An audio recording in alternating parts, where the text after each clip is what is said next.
killed 7 men. Yes, you and did. I'm asking you, what got you to kill the 7 And I'm men? telling you because the cops let me keep killing them, Nick. Don't you get it? Not everybody is killing 7 people. So there must have been something in you that was getting you to Oh, do you that. are lost, Nick. So I was a explain. hitchhiking hooker. Right. Running into trouble. I shoot the guy if I ran into trouble.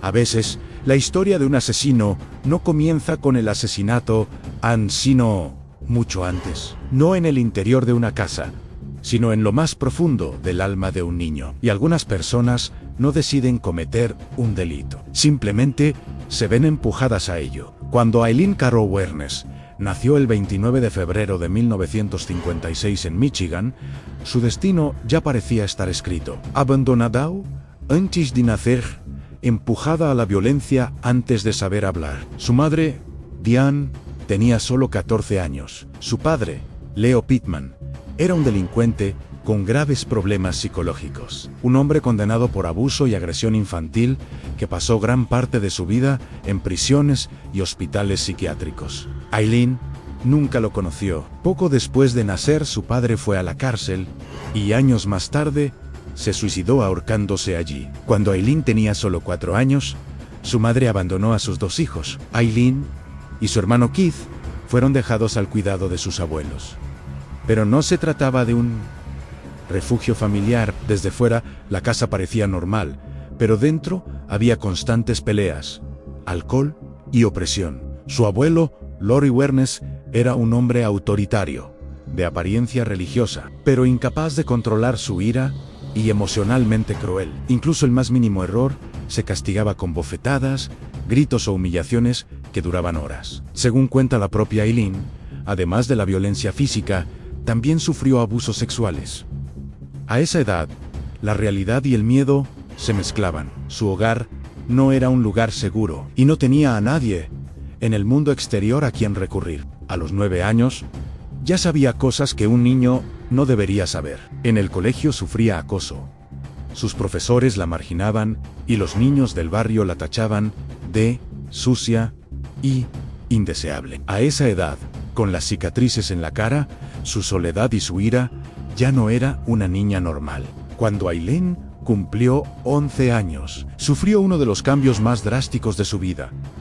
Comenzó a mantener relaciones sexuales a cambio de dinero, pero no fue una elección. Había días en los que no había comida en casa. Según cuenta, salía del colegio y se iba al bosque, donde la obligaban a mantener relaciones sexuales con hombres adultos a cambio de unos cigarrillos y algo de comida. A esa edad, no había perdido su cuerpo, sino su infancia. A los 14 años se quedó embarazada. Este embarazo, cuyo padre se desconocía, se ocultó y se mantuvo en secreto, y finalmente la joven fue enviada a una maternidad. Nada más nacer, le quitaron al bebé y lo dieron en adopción. Ese mismo día, Aileen comprendió con certeza que no era hija de nadie. Poco después de dar a luz, cuando regresó a su casa, ya no podía soportar nada. Lo único que podía hacer era fumar, beber alcohol y estar sola. Pero este proceso de autodestrucción no duró mucho.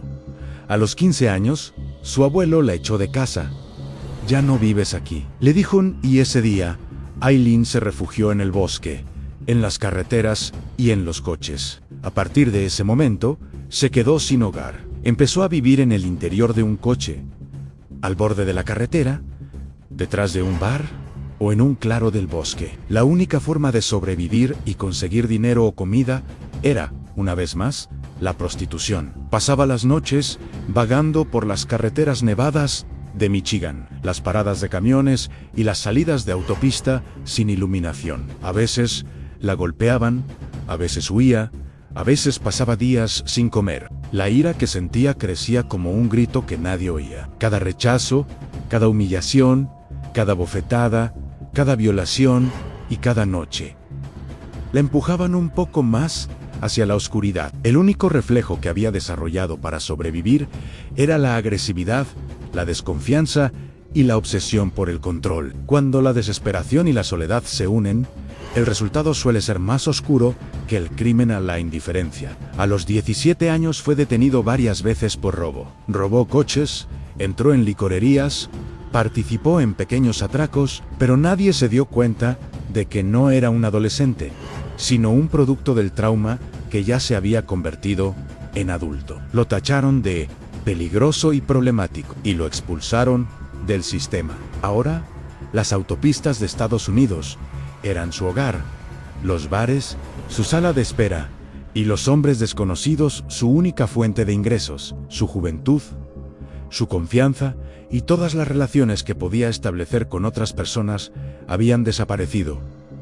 Hacía tiempo, Aileen no se valía por sí misma. Se aferraba con uñas y dientes para sobrevivir, y este viaje la llevaría a Florida. Los 7 asesinatos que se cometerían años más tarde, la vida que la convertiría en una asesina en serie, en realidad, habían comenzado mucho antes. No fueron los asesinatos lo que la mató, sino su infancia. Los difíciles años que Aileen pasó en Michigan le habían enseñado a sobrevivir, pero mudarse a Florida llevaría su historia a una dimensión completamente diferente. Alrededor de 1976, cuando aún tenía 20 años, este estado de sol infinito y largas autopistas era un nuevo escenario para Aileen, tanto en términos de libertad como de peligro. Florida la siguió introduciendo en el mundo de la prostitución y la soledad. Las paradas de camiones, las salidas de las autopistas, las gasolineras abandonadas, todas ellas se convirtieron en sus hogares temporales. Este nuevo entorno le permitió conocer a gente diferente, pero también despertó sus miedos y su ira. En ese momento, Aileen ya no solo sobrevivía, sino que se endurecía ante los peligros que se le presentaban. Con el tiempo, Aileen desarrolló su propio mecanismo de defensa. Utilizaba su ira para defenderse, no subestimaba las amenazas de los hombres e intentaba controlarlos. Sin embargo, este método no solo la hacía fuerte, sino también peligrosa. No quería que la percibieran como una mujer sola e indefensa en Florida. Tenía que volverse agresiva para sobrevivir. En esta etapa de la vida de Aileen, algunos de los hombres con los que se relacionó agravaron aún más sus traumas. Las infidelidades, la violencia y las traiciones la hicieron más frágil, tanto emocional como mentalmente. Su instinto de defensa ya no se limitaba a la supervivencia física, sino que se había convertido en una necesidad psicológica. Este proceso fue como una preparación para los asesinatos que Aileen cometería en el futuro. Estaba poniendo a prueba sus límites y los peligros, aprendiendo a controlar su ira. Deambular sola por las carreteras de Florida a altas horas de la noche la ponía en peligro, tanto a ella como a las personas con las que se cruzaba. Los primeros asesinatos aún no se habían cometido, pero las semillas ya se habían sembrado. Aileen ya no podía reprimir su ira, su miedo y su desesperación, y empezaba a comprender que era capaz de hacer cualquier cosa para sobrevivir. Ya no era solo una víctima. Había desarrollado un mecanismo de supervivencia para eliminar los peligros que se le presentaban y atacar cuando fuera necesario. En ese momento, la vida de Aileen se desarrollaba en las carreteras de Florida y en las paradas de camiones. Protegerse, controlar su ira y sobrevivir. Ese era su nuevo mundo. Poco a poco, ese mundo la estaba preparando para convertirse en una asesina en serie. Y todo lo que vivió la convertiría en una de las asesinas en serie más controvertidas y oscuras de la historia. La ira silenciosa que Aileen había acumulado durante años se había convertido en un torrente en noviembre de 1989. Esa noche, en la autopista de Florida, cometió su primer asesinato Richard Mallorie. Aileen siempre alegó que había sido en defensa propia. Dijo que Mallorie la había atacado y que ella había apretado el gatillo para protegerse. Sin embargo, este acto sangriento fue un punto de inflexión. En ese momento, Aileen Wuornos se adentró en un camino sin retorno. Ya no era solo una víctima, sino una asesina que cometía crímenes en nombre de la autodefensa. Entre finales de 1989 y finales de 1990, en solo un año, 6 hombres más fueron asesinados de la misma manera. Las víctimas fueron Ann David Spears, Charles Cascaden, Peter Sims, Troy Barras, Charles Moore y Walter Antonio. La mayoría eran hombres solteros de mediana edad, y todos sus cadáveres fueron encontrados cerca de las autopistas de Florida. En carreteras abandonadas, de repente, un fantasma apareció en las carreteras de Florida, una despiadada asesina en serie que tenía como objetivo a los hombres. El arma del crimen era siempre la misma. Cazaba en lugares desiertos, en horas oscuras. Los coches de las víctimas eran robados y luego abandonados. La policía no tardó en relacionar estos asesinatos con una sola persona. Sin embargo, era difícil descubrir la identidad de la asesina, hasta que el coche de una de las víctimas proporcionó una pista importante. El momento decisivo de la investigación llegó con la detención de Tyra Moore, la novia de Aileen en aquella época, y su colaboración con la policía. Moore no pudo soportar la presión policial y ayudó a desvelar el secreto de Aileen. La policía utilizó a Moore para llamar por teléfono a Aileen. En esas conversaciones, Aileen contó por primera vez los detalles de los asesinatos, y la historia terminó en un lugar muy diferente al que había comenzado. En enero de 1991, fue detenida en un bar de South Daytona. La historia, en la que la inocencia se perdió por completo y el trauma que duró años se convirtió en 7 asesinatos, terminó en el momento de su detención, con el arresto de Aileen Wuornos. El resto de la historia comenzaría en la sala del tribunal. Ms. Wuornos, you were in the courtroom yesterday when the videotape of your statement about Richard Mallerie was played, wasn't it? Weren't you? Yes, sir. You saw it in its entirety, didn't you? Yes. You didn't make one mention of an anal rape or being tied up or having alcohol squirted in your rectum, did you, during that tape? I told you that he was getting violent, and also I told you before in the first confession that he was talking about anal squirting. Did you, in fact, did you see anywhere in that videotape, or did you tell Detective Corzetta at any time that you were strangled with a cord by Mr. Mallerie? Well, every time I tried to start telling you or him about what was happening, he'd interrupt me and ask me how many times was this person shot? What kind of items did you take? Did he say anything after when you shot him? Where did you leave his car? I never got a chance to ever express myself. Well, I was always interrupted. So you say that the reason you didn't say it is that you get interrupted. Pardon? You just were cut off. You didn't have a chance to tell. Exactly.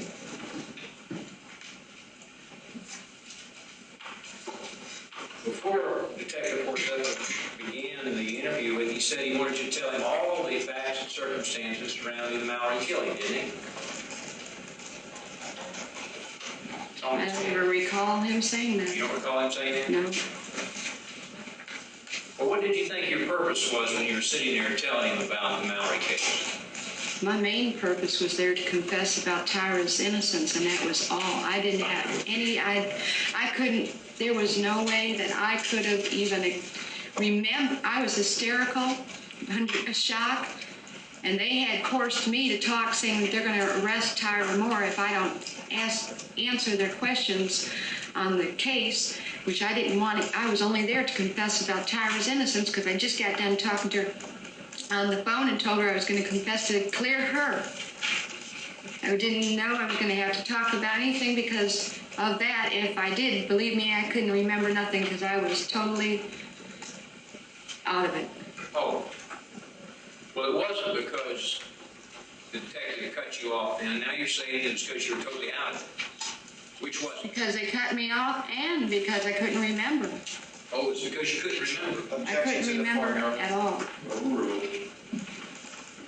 A lot of things I couldn't remember. I mean, I wouldn't be able to get completely, like I just said today. I mean, you could remember being anally raped if you've been anally raped, couldn't you?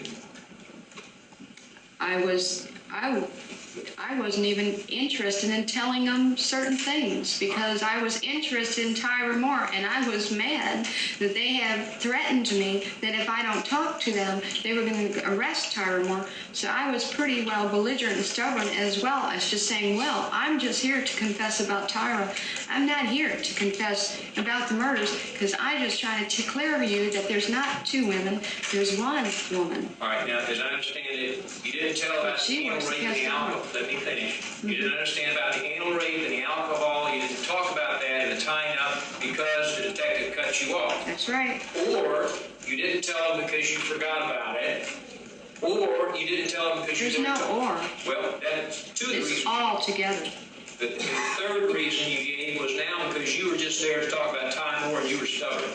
There was a lot of reasons. Well, how about the rest of The it? reasons are, I'm there to confess that Tyra Moore is innocent, which was she knows pretty much, which was a flat-out lie because I loved her so much I was protecting her. Well, are you lying to protect her today? Oh, I'll be more than happy to explain that Tyra Moore knows more than she's saying and that she knows it's self-defense. Are you lying to protect her today? No, I'm not. I will tell you all about Tyra Moore. All right, you said, to be sure we have the reasons correct, you said you didn't tell the detective because he cut you off and you didn't have a chance. And or you didn't tell the detective because you couldn't remember it. And or you didn't tell the detective because you're stubborn and you're protecting. I couldn't remember. Finish the question, Ms. Oh. Wuornos. And you didn't tell the detective because you were stubborn and trying to protect Tyra Moore. Were there any other reasons you didn't tell the detective? I couldn't remember because I was in a state of shock of Tyra, thinking about Tyra. I told you over and over and over and over again, I'm only here to confess for Tyra. I'm only here to confess for Tyra. And I was totally focused on Tyra. When they asked me a question, when I started to get in the nitty-gritty to explain what happened, they always cut me off and asked me then other questions like how many times was he shot, what kind of items did you take, and when I was starting to get where my memory was going okay, even if I tried, but then I wasn't really in the mood to talk about the cases, so that's why I couldn't remember, because I was thinking about Tyra, and I was mad that they had forced me into talking about the cases when I only wanted to talk to them about Tyra Aileen Wuornos. All right, now you say they forced you to talk about it? Yes, they did. All right, let me ask you this. On the tape, and according to Detective Forzapa's testimony, he advised you fully of your rights before you made any statements at all. Yeah, and I walked in there, and he talked to me 15 minutes before the tape was put on and the video was put on. All right, and you... It was not on at all. Nothing was. He had to turn the tape on. He had to go and turn the video on. Nothing was on when I talked to him, and that is when they threatened me. They threatened you? Yes, they did. Now, let me ask you this. You were fully advised of your rights and knew you didn't have to make any statement at all, did you? When I walked in there, they said, I told them I'm here to confess, but I want to just really tell you about Tyra. And I was telling them I'm just here to talk about Tyra. He said, well, that's not going to do any good, because if you're just here to talk about Tyra and not about the cases, I've got Aileen Moore in custody right now, and I will have her here at the Volusia County Branch Jail, and I will have her indicted for first-degree murder as well as you. We believe you are the suspects in this case. I called her in the direction of the police directing Tyra Aileen Moore. The police had her set up so they could record your telephone calls, didn't they? Yeah, they had me set up so that I talked to her about, and her trying to ask me to clear her when Tyra Moore knows more than she's even talking about. I only cleared her because I loved her. All right, what is it that Tyra Moore knows that she's wanted to not... protect her. What is it that Tyra Moore knows that she's not talking about? Objection to the follow of the question, Your Honor. Overruled. She she knows that it's self-defense, and she is not telling anybody anything. What else? It's basically about it. She knows it's self-defense, and she's not saying anything because she's involved in this books and movies, and she's involved in her family, not losing her family. I know her very well. She doesn't want to lose her family, and she's willing to lie for that in order to, and she's also worried about being arrested for accessory to the fact, All right, after the fact. if it was self-defense, and you really killed Mr. Mallory in self-defense, how would that jeopardize Tyra Moore? Objection to the form of the question, Your Honor. Overruled. Because Tyra Moore is interested in making her $500 million and more. She's already been offered, and it's on a cap waiting for her if I get a conviction. Well, no, you didn't answer the question. I asked you if in fact it was self-defense and you killed Mr. Mallory because of the things you described, how would that jeopardize, let me finish, how would that jeopardize Tyra Moore? Because they have to have these people that are involved in books and movies have to have my blood in order to get the money. Well, So they're willing to lie. Are you saying it would, I'm asking about jeopardizing Tyra Moore. You said it would jeopardize Tyra Moore if she told a self-defense story. How would that jeopardize her? That was your word. No, I'm talking about she doesn't want to say it's self-defense because I believe she is involved with millions of dollars, books and movies, and she doesn't want my acquittal because if I get convicted, she gets multi-millions. So does Mr. Horsepaw, or whatever his name is, Munster, and a lot of you other detectives and police officers that are involved in this, and also that her family is really she's concerned about her family. She loves her family to the max. Her family's rejecting her. That's tearing her up because I know her to the max. And plus, she is,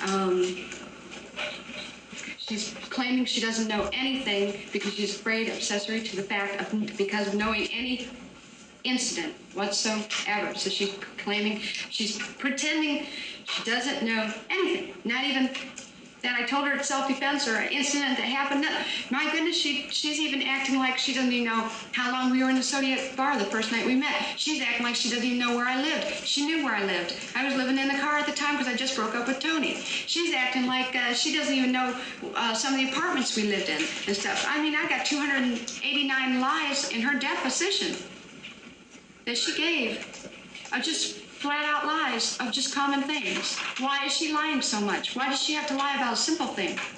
And you said it's because it would jeopardize her in some way if she didn't tell that self-defense? I believe that she is lying about a whole lot of things to keep herself from being any accessory to the fact of anything. Okay. She is afraid to tell anything, even if she's even afraid to say self-defense because then she is knowledgeable about the situation. Did there ever come a time that she believed you? Yes, after I started telling her, this guy attacked me, I'm trying to tell you, I wanted to prepare you because I've got to tell you, that day that you saw those bruises on my neck and everything, the day we moved with that car, that was Richard Mallory, and he had raped me really bad. Oh, so you didn't even tell her this rape story until 2 weeks after it happened? I was scared too because I didn't want her to worry and get scared. She loved me really bad, and I loved her very bad, and I didn't want to just sit there and tell her what happened.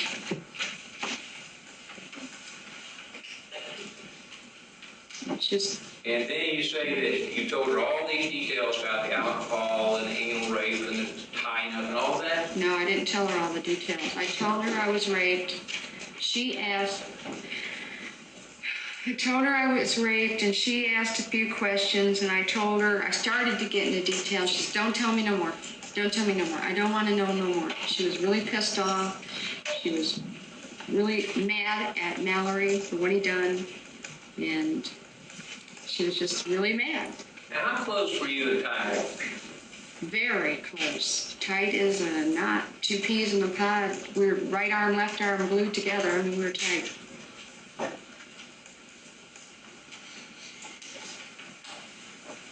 We loved each other very much. Trusted each other? Yeah. What broke you up?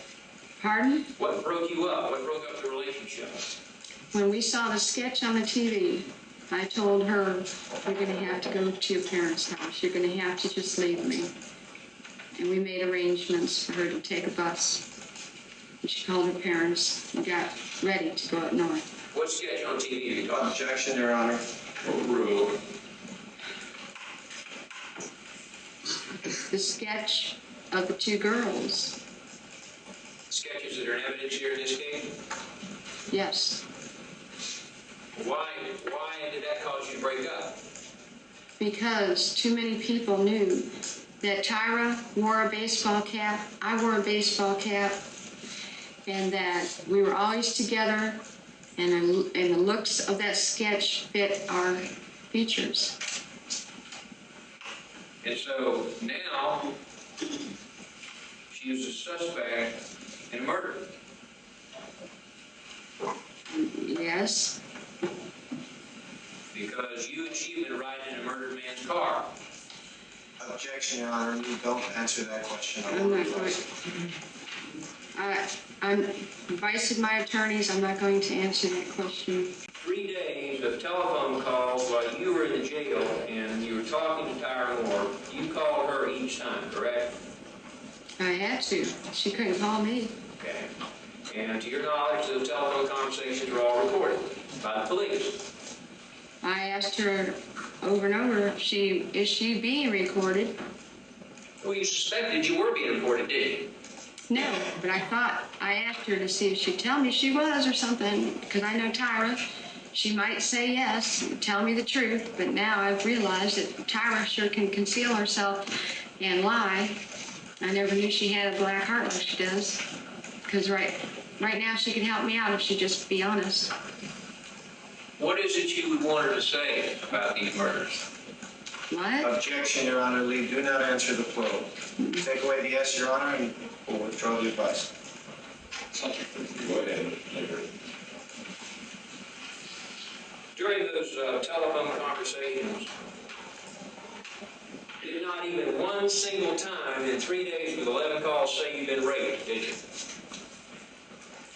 I was totally concentrating on her and what she's doing up north, and then when she told me that the police are around, I was totally concentrating on how I've got to cover for her. I never even thought about that.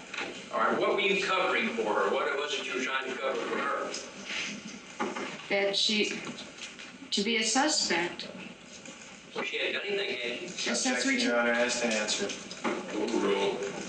She's accessory. She knows what happened. Just knowing? Huh? Just participating in what? No, she Objection, Your Honor, has to answer. Overruled. She knows that I was raped. No. Not in detail, but she knows I was raped and I defended myself. And you say she knows that because you told her 14 days after it happened. Right? And yes, Okay.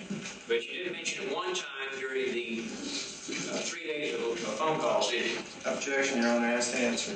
like I said, Overruled. I wasn't concentrating on any of the self-defense or anything. I was concentrating on when I get in there and confess that she's not involved in the murder, that just solely I am the person that's involved. She is not. I've got to clear her that they got the wrong person they're looking for. Does that mean that during those 3 days phone calls you did not even one time mention rape? We didn't even hardly talk about it. We talked about other things, Does that mean that you her never... family and stuff. Does that mean that you never mentioned the rape during the 3 days of phone calls? That's right. Okay. So it was never brought up. And then there came a time that you decided to arm yourself, start carrying a pistol, correct? Yes. And you said there was a reason for that. Tell us again, if you would, the reason you felt Plainly necessary for to carry a protection. pistol. I'm sorry. I carried it plainly for protection. All right, you said that over a period of time, he had tried to rape you or rape you. I've been raped many a times. And it never worked when I had weapons of other weapons. I never could defend myself. So I finally got a gun where it would be defense. Well, how many times during the 4.5 years you lived with Tyra Moore did you have to defend yourself? I was raped 3 times, and there was 2 other incidents where I had a gun, but I didn't use it. They just had their fun. They were young guys. I didn't need to hurt them because they didn't use any weapons on me or anything. And the other 3, I had 2 gas guns and a bullfighter, and I got raped and beat up royal on those. All right, so you say there were 5 times you had to defend yourself with weapons while you were being raped, but didn't have to use a gun. Yeah, and the two guys that were, one looked like about 22 and the other 27, that's when I had the gun just before Mallory. So I walk in a bar, and I meet a guy, which I never worked at bars, truck stops, CBs, rest areas, street walk, nothing of that. I just strictly hitchhiked prostitution.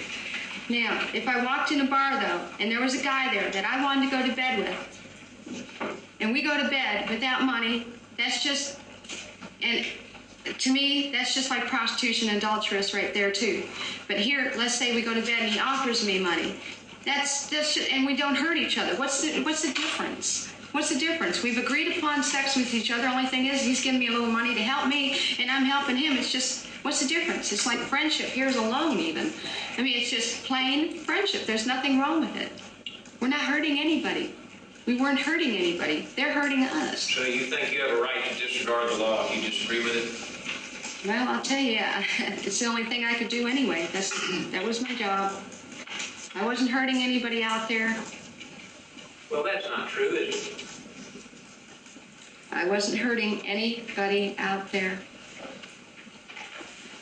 I'm the victim, as far as I'm concerned.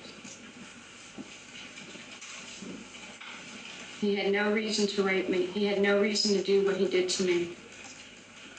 I didn't provoke him in any way. You didn't hurt anyone out there, is what you said. Is that correct? Never. So when you told... And if I said he's getting heavy on me, kissing and hugging me, that's rape. Heavy means rape. Although you've offered to have sex, you're laying there naked on your back. Objection, Your Honor. Overruled. You've offered to have sex, and you're laying there naked on your back, and the man paid you, and you say it's rape when he's kissing and getting on you? He didn't pay me, and I don't know what you're talking about. He didn't pay me. He's not kissing me because for regular sex. He raped me. This is when he gets heavy, and I don't know what you're talking about. And then he went on to say, then he started getting violent. Then he started getting violent with me, and we're fighting a little bit. Is that what you said? Well, the way I talk, it's like, well, we were fighting a little bit, and, you know, that's the way I talk.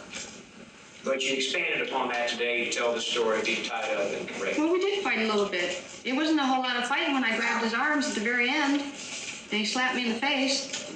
It didn't last 5 minutes. It only lasted half a minute at the most, Then maybe you a go on minute. with a fight little bitch, you said, and I had my purse right there on the passenger floor. And he said, no, it wasn't the purse, it was a blue bag. That's right. I carried a tote bag. Could the brown purse you had with Bobby Copas?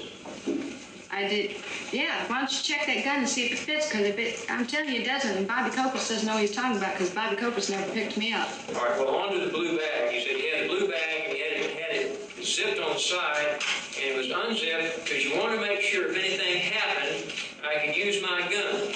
Things were starting to happen where I think he was going to roll me, take my money back. What are you talking about? Well, probably what I'm thinking is that this guy is going to just rape me, take my money, kill me, whatever, dump me off. I don't know. Maybe he thinks I have $500-600 on me. Take my money back. You talking about the money that he gave you earlier? He never gave me any money. No way. He said, or beat me up, or whatever. When I say take my money back, I'm sure like that's just I was doing okay hiring. I wasn't even talking like that. It's just like my expression, you know, the way I was expressing myself. Here's your words. It's why you started grabbing this gun. He said, I think he was going to roll me, take my money back. He said, get out of the car. That's you speaking. He said, what's going on? And I said, you son of a bitch, I knew you were going to rape me. He said, no, I wasn't. No, I wasn't. And I said, oh, yes, you were. You know you're going to try to rape me, man. So anyway, I told him, step away from the car. And then he said, oh, no, I didn't. All this is another thing, okay? I know what happened, okay? I jumped out of the car. Now we say I jumped out of the car, you're talking about Mallory again, right? Wait. Yes. I got page 7, and I don't see anything you're talking about here. I'm sorry, page 8 now. Start on page 7. Okay. You said, oh, no, I didn't. All this is another thing, okay? I know what happened, okay? I jumped out of the car. And that was Mallory you're talking about. No, because I told you, yeah, he was starting to get physically do stuff to me. Oh, this is a different story. God, see it so long ago. And that's why I'm totally incoherent. I can't remember everything. You guys are asking me questions about these incidences that happened. When my mind's focused on Tyra, I only came here to confess. I don't know what I'm doing here talking to you guys about the other things. And I'm like, well, should I even answer these questions? I really don't want to. And I'm also confused anyway when I start talking about them, that I get mixed up with different people because you guys keep asking me, okay, it's all right, take your time. And then you say, yeah, okay, I jumped out of the car, I pulled my gun out when he started to physically do shit with me. And now, what type of gun do you have? Now, you don't even let me go on. I mean, they weren't letting me go on. Or nothing, to recorrect myself or anything. They kept... Now he just asked me about... Now, for the next 11 pages, he's talking about all different guys. White pickup truck, and I say, what white pickup truck? I don't recall a white pickup truck. Lee, I'm going to instruct you not to talk about any other charges. All right. You have cases pending. You went on to say that on that same page that this was a 9-shot 22 caliber pistol, correct? Mm-hmm. And that it was fully loaded? Yeah, I usually carry it loaded. Does this appear to be that pistol? Mm-hmm. Exhibit 20? Mm-hmm. That was your pistol? Mm-hmm. Yes? Yes. That was the pistol you killed Richard Mallory with? Yes? Mm-hmm. Yes. Pistol that you threw away under the Rose Bay Bridge in Volusia County, correct? Yes. Nearly a year later, right? Pardon? Nearly a year later, you threw it away. Mm-hmm. The advice of Tyra Moore? Now you say Tyra Moore advised you to throw the pistol away? Yes, she did. When did she do that? The very last stages of our relationship. I told her I was going to go ahead and quit hustling, and she said, just throw the gun away in the river or something. At that time, did she know that you had killed 7 men with it? Your Honor, objection, same grounds. Lee, don't answer that question. At that time, did she know you had killed Richard Mallory with it?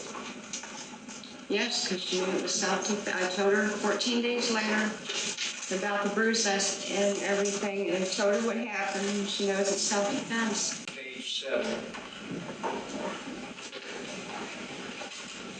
So I shot him, and then I thought to myself, well, hell, might as well just keep shooting him, because I gotta kill the guy. Objection, Your Honor, again, same grounds, and I move for a mistrial. This is not...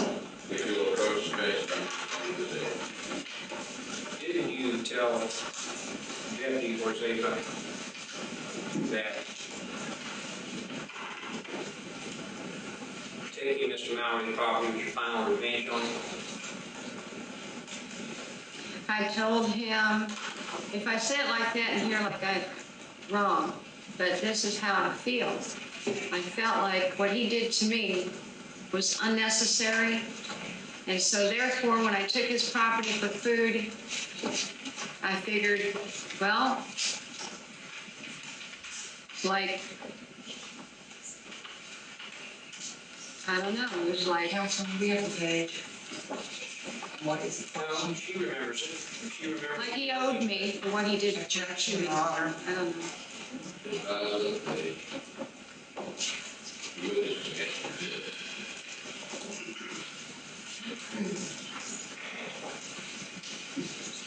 So when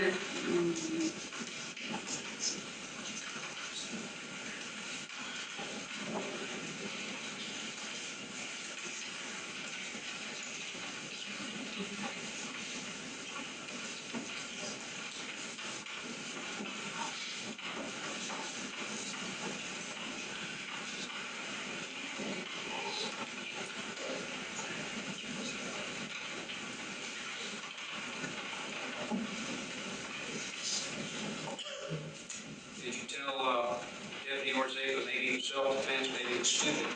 Page, Counselor. Yeah. Page 2, page 29. Did I tell him what? Maybe it was self-defense, maybe it was stupid. I recall reading that. Answer the question if anyone wants to speak. Yes, sir. Maybe it goes to the bench. No, just go ahead and I recall. Same objection, Your Honor, not focused, and again, we would move for a mistrial. It's generic. objection is sustained. And don't answer the question. Thank you, Your Honor.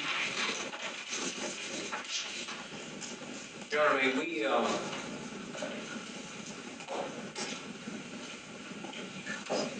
sometime this afternoon have a legal argument on some of the objections. Thank you.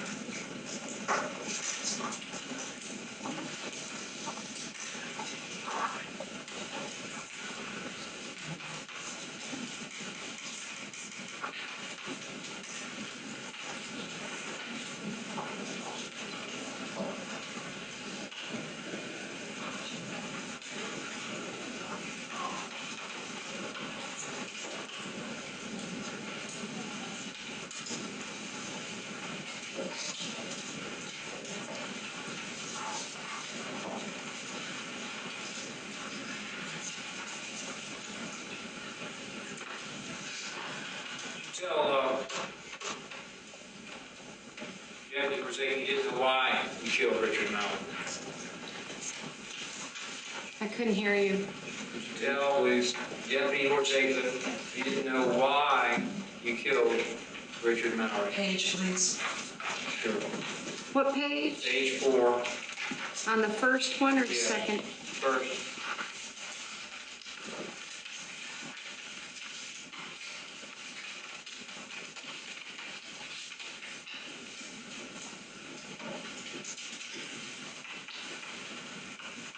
Know what I did, I don't understand why I did it. Again, Your Honor, I would object. I would direct you not to answer the question, Lee. I'm not going to. If you advise the client not to answer, we will proceed to the next question. Thank you, Your Honor.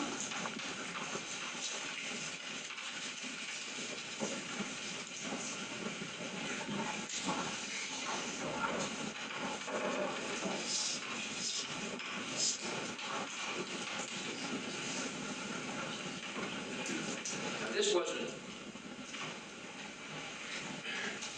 also, did you say that you knew you had to because you knew you left some witness out? Objection, Did Your you Honor. find out who you were and you get caught? Objection, Your Honor. Same grounds. So they have instructed. Inspection of the transcript, counsel, forward. Maybe we just ask the witness, Your Honor, if it involves an hour? No, I won't see that. Your questions are correct. Isn't one of the reasons you killed Mr. Mallory because you didn't want him to tell on you after you shot him? What? You were in the dilemma, you already shot When him. the question that you asked before, when I had to do what I had to do, if he would have been alive, he would have probably told the cops I tried to rob him and kill him, which is not true, because I am a prostitute. Nobody was going to believe that I'm a prostitute and that he raped me and that he tried to strangle me and kill me and that he was going to probably do all kinds of other things to me throughout the whole day, the next morning, and whatever, how long he was going to keep me.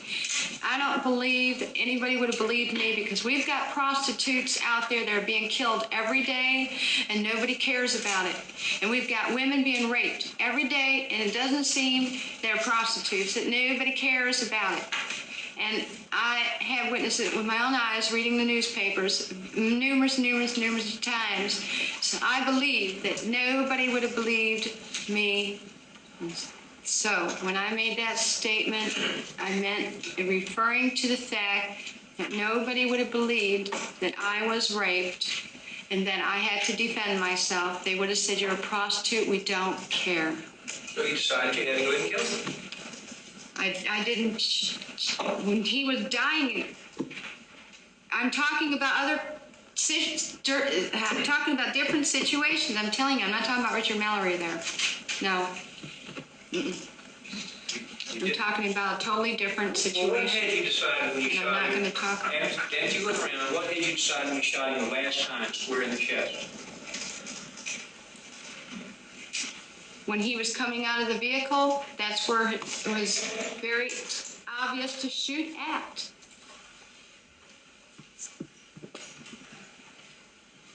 You say that here you are, a woman who is ravaged and naked, right? Right? Yes, I was naked.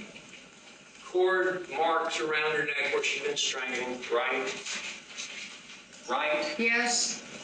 Bleeding from the anus where you've been raped, right? Yes. Alcohol in Visine bottles where this torture took place, right? There's alcohol drinks on the hub. The alcohol was squirted up your anus. Oh, yes. A cord with which you had been tied to the wheel and held by the neck.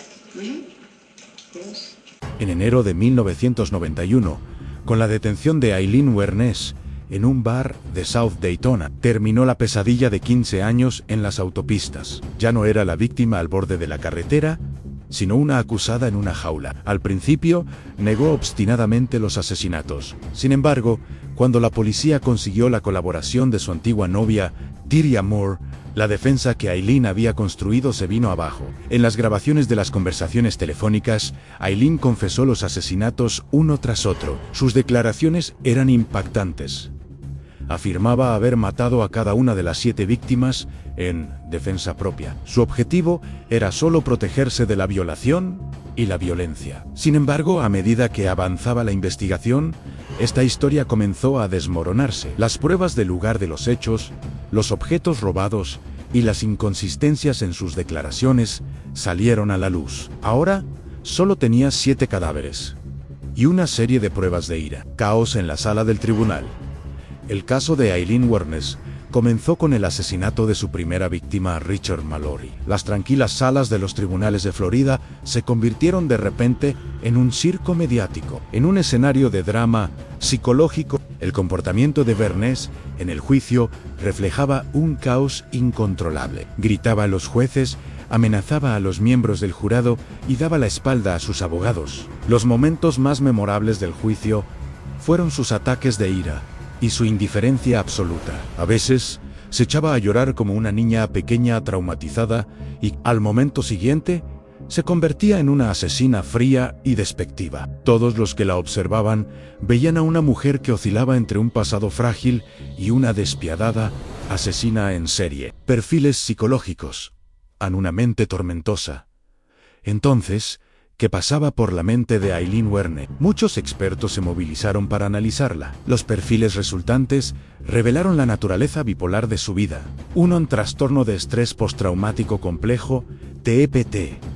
El abuso sistemático que sufrió durante su infancia le había dejado profundas secuelas en el cerebro. La obsesión por el control, la inseguridad y la agresividad se habían convertido en su mecanismo de supervivencia. 2 en trastorno límite de la personalidad, intensus agebatus giairau, comportamientos impulsivos y confusión de identidad. Los expertos relacionaron su tendencia a ver el mundo como salvador u enemigo.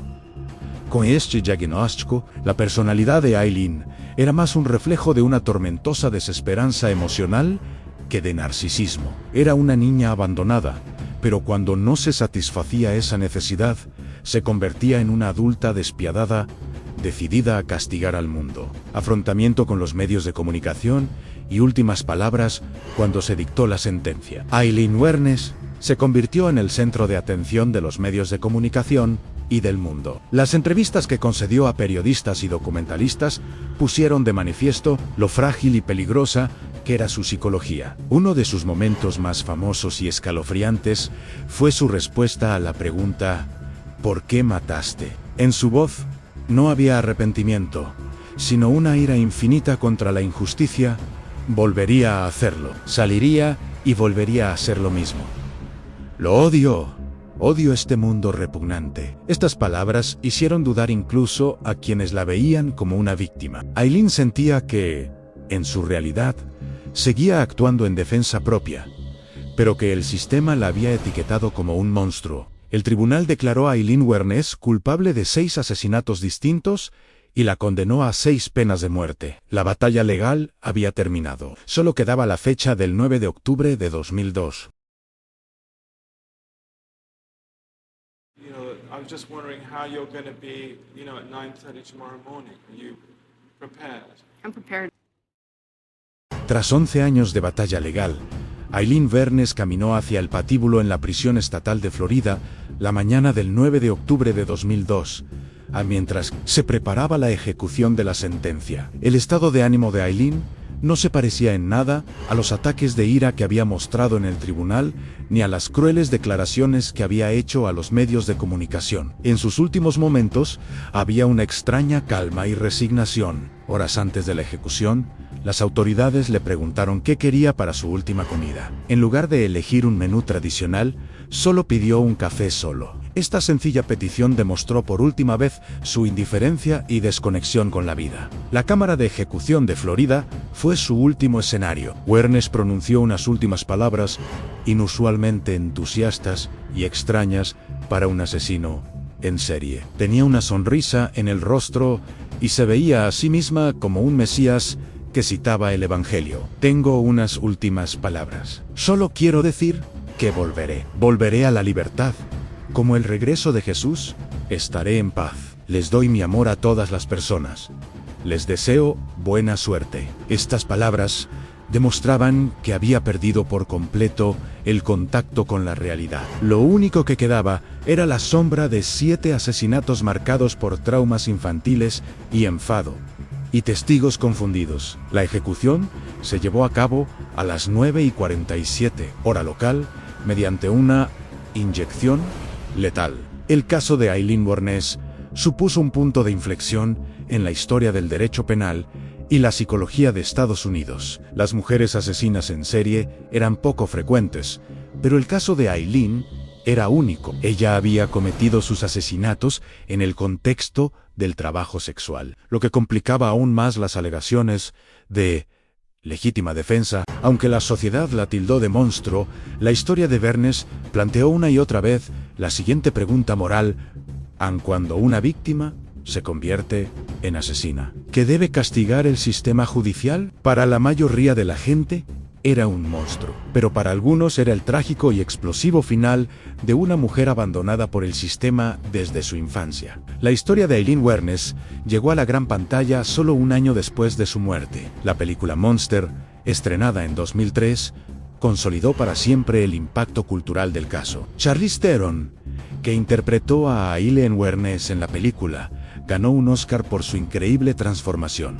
La película ofrecía una visión más empática de la vida de Wuornos, describiéndola no como un monstruo, sino como una persona propensa a la violencia, que había perdido la cordura en condiciones terribles. Monster consiguió que Aileen Wuornos fuera recordada no como una simple delincuente, sino como una figura compleja, producto del abandono social y el trauma. Así, el caso de Aileen Wuornos pasó a la historia no solo como una serie de crímenes que acabaron con la vida de 7 hombres, sino también como un examen del trauma, la justicia y los oscuros límites del alma humana. Gracias por ver. No olviden suscribirse al canal y darle me gusta al video.